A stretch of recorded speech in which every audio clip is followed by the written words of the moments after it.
Ever felt like you had to choose between being graceful and being strong? Thought you had to either be gentle or powerful? What if the secret to true strength is learning to be both?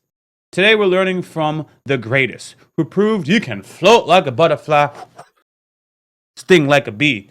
For July 20th, before we jump into that, we have to take a look at the words of Marcus Aurelius, who teaches us the best revenge is not to be like your enemy. The, the true strength doesn't need to be brutal. Grace under pressure is the ultimate power. I had to reread that again. I was like, the best revenge is not to be like your enemy. Says who? Anyways, true strength doesn't need to be brutal. Grace under pressure is the ultimate power. So we're going to jump into Muhammad Ali, who revolutionized boxing with his unique style, dancing, dodging, and striking with precision rather than brute force. He said, float like a butterfly, sting like a bee. His grace made him untouchable. His speed made him unstoppable. Outside the ring, he stood against the Vietnam War, sacrificing his prime years for his principles. His combination of athletic grace and moral courage made him more than a champion. He became an icon of principled strength. When you are using force, where are you using force where you could use finesse? Actually, that's applying to me in real boxing, but that's another story. Today, identify one situation where you can achieve your goal through grace rather than aggression.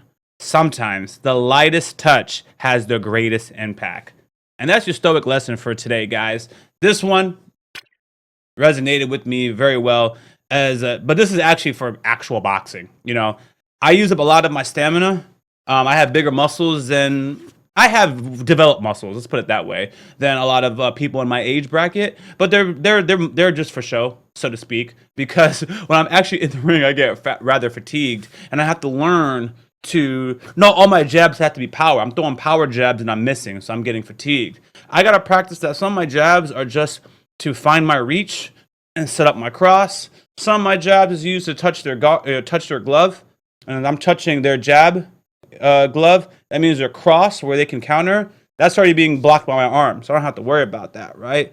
I just gotta worry about the soft touch. And a bow come through, sting like a bee.